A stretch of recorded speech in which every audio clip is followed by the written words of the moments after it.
You're watching Rock and Roll Rugby, and we are back today. Today I'm going to actually be discussing the URC. Just see how it all ends up. How well has Franco Smith done with this team? They're right at the top with 60 points. Have overtaken Leinster. Leinster on 59 points there with Jacques Nienaber's team. Munster third, Bulls fourth, Stormers fifth.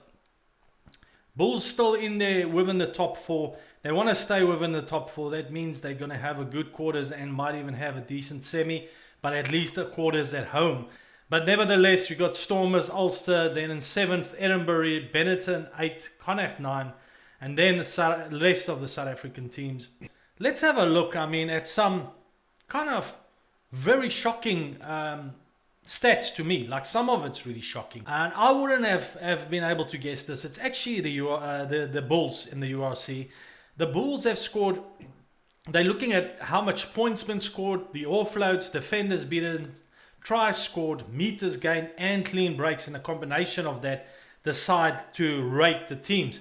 Bulls right on top, and rightfully so in many ways, because Jake White has been building on this team, and at the moment the forwards we know have always been dominant and strong, but from a backline point of view, he's really made some good moves, getting Willie Leroux in there, because having that Springbok combination of a Moody, Orense and Leroux. Glasgow Warriors sitting in second place there. DHL Stormers, obviously not a lot between all these teams in statistics.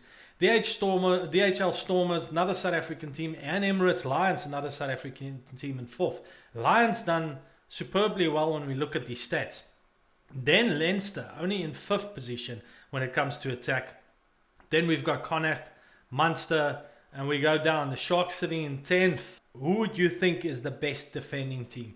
This got me, I was quite shocked. I thought it's got to be one of those top teams. No, it's Cardiff. Cardiff, which has been pretty good at their defense and some of their set pieces, I've just not been able to kind of pull those games through. Second is Glasgow Warriors. I kind of expected that. And this is where the South African team struggle, because you've got Ospreys third, Connacht fourth, Zebra Palmer, Italian team in 5th. Benetton Rugby, and it keeps going on with a whole lot of teams. Munster in 8th and Ulster in 10th. Then the Bulls in 11th. Going towards the end of the table, you see all the South African teams. But the biggest shock, another huge shock to me. Now you got to know, Jacques Nienaber coaches Leinster. He used to be the defense coach for the Springboks for very long. That's how he basically came up from being a physiotherapist. They've got the worst defense stats. I was shocked about this. Anyway, guys, moving on. Kicking. Which team? The Bulls. Bulls have always been pretty proud team when it comes to their kicking. The combination of penalties scored, conversions scored, kicks out of hand. They look at everything. Kick meters. Bulls are on top. Chris Smith has been really good this year. And of course, Goosen has been fabulous. Emirates Lions in second place. DHL Stormers in third. All South African teams with the kicking. And no surprise there that Leinster coming in fourth.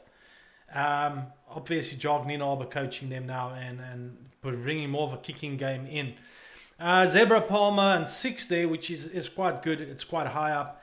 But the next shock to me, not a shock, but it was interesting, is you'd think that top of the table teams would be kicking a lot, but not Glasgow Warriors. They're more of like Scotland. They like running more, good defense, but not really that good in the kicking side of things. So interesting there. Discipline. Connacht the worst there. Connacht with 7 cards. Benetton also up there. Munster, interestingly enough, discipline issues. Stormers, and then all the South African teams. Lions, Stormers. Then lineouts 1. Who do you think? Again, the Bulls. The Bulls always been proud of lineouts. Combination of lineouts, loss, steals, wins, and success rate puts them at the top. Hollywood Bets, Sharks second. Zebra Palmer again up there. DHL Stormers up there, and lower down you see Leinster scrums. So guys, who do you think would be scrums? This year, surprise to me, the Lions. Now, we know, I can't remember the guy's name, it'll come to me. But there's a Lion, a really big guy, 153 kgs. there's big boys there, and they've just been good this year at their scrumming. Lions right at the top with scrumming. And then another shocker, a team that's not at all even rated and high on the rankings is Cardiff. Cardiff being second best scrummager above the Bulls in third, then the Sharks, so South African teams, then Edinburgh comes in, Munster, and then Glasgow Warriors. Leading point scorer, no surprise there, Ben Healy. I mean, he's just been Edinburgh's rock for them, far ahead of the rest.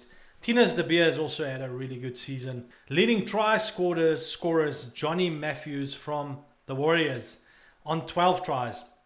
And then, interestingly enough, not Duan van der Merwe, but his brother Akker van der Merwe coming back to the Bulls. I thought he'd be retired, but he came back and he's been good. Successful carries, Gavin Coombs, another guy. It's the one guy that I really think has been standing out for Munster. And then even Russ also up there with a lot of carries for Stormers. Marius Lowe also the centre coming in there for the Lions, which has been good. And Apelele Fasi from the Sharks. And again, Apelele Fasi up on the stats for clean breaks. Apelele Fasi this year has been, I don't realize his stats are looking so good, but he's so dangerous. He's got a lot of pace. So if he breaks the line and he's got pace, he's an elusive player. Defenders beaten. Who do you think? The guy who every year demolishes in the Six Nations. Duan van der Merwe, 52 defenders beaten. Closest is West Oosthuizen from Edinburgh. And then meters gained. Apelele Fasi, I saw some stats the other day. Over 1,000 meters gained this season already. A very, very fast guy. He's not always maybe the best on the fence and he's kicking. He's really, really fast. So meters gained due to that pace. And then Josh McKay from Warriors chasing, and Shane Daly there. Warwick Gelant also featuring there. And then talking about Warwick Gelant, I would say the offload king at the moment of South African players. He's got 32 offloads. He's just so good at in the tackle getting that pass away. It's weird that this guy will not also be considered in the Springbok mix. It's really hard for Rassie Erasmus. Tackles made on defense. Guys, who do you think has made the most tackles so far in the URC? You won't get this one. You'd be surprised. Ruben van Heerden from the Stormers. Now you'll be like, oh yeah, of course. He's had a great year. And then second, the same guy again, Gavin Coombs from Munster. Hard-working players, these. From a tackle success point of view, there is a stat here, but it doesn't seem to me like it's right. Turnovers 1. Who do you think's most? Jamie Ritchie from Edinburgh. Chased by Connacht, Seamus Hurley Langton. JC Pretorius. JC Pretorius obviously being a sevens player, very good at this kind of thing. And he's had a good season. Turnovers lost. Now, as much as we know, Marius Lowe is really good at breaking the line. You know, he's got a way to break off tackles, but the problem is he often isolates. So he's by far the most turnovers lost from him in 35. Ivan Ruiz has got a similar issue. He's the second there, and so we go down. teams.As on there. Apelele Fasi, the same thing. A lot of pace. Kicking, Cameron Scott, Billy Burns. Many players there with 100% rate this year. Drop goals, scored a whole lot of drop goals from many. Kicks in play, Ben Healy, 142. So you see his stats all over. Kick meters, most meters, also Ben Healy. Ambrose Papier, kicks out of hand, kicks in play. Been very good this year with that kind of thing. Discipline, yellow cards, we see Jordan Lamour from Leinster. And then a lot of Bulls players featuring here often can get it wrong. Gerard Steenkamp there for yellow cards. Johan Goosen and Marcel Kutsia in there. And there comes up the name I was talking about. Asenati and Tlabakanye. He's the big boy. 153 kgs for the Lions. I've seen him demolish in tackles. If he gets his timing right and he's not offside, he really does punish players. But quite often, due to the big belly, I think he just can't get low enough. Penalties conceded. Kemsley Mateus the most and interesting there. Ivan Ruiz also in there. VP Nel in there. A lot of discipline issues with these players. Lastly, lineouts. Johnny Matthews from the Warriors. Now it makes sense that they say that most lineouts won. And PJ Puerta chasing him. And then lineout steals. This don't surprise me. Vaya Fafita. I mean, his ability to be able to steal those balls in the lineouts, he's just got a skill there. You look at the game, you don't always realize when you start looking at the stats, wow, this is the way the stats are. It gives you a little bit of a different perspective of the game. But anyway, if you enjoyed this video, guys, all of you that's supporting me, I'm trying to get some content back out there.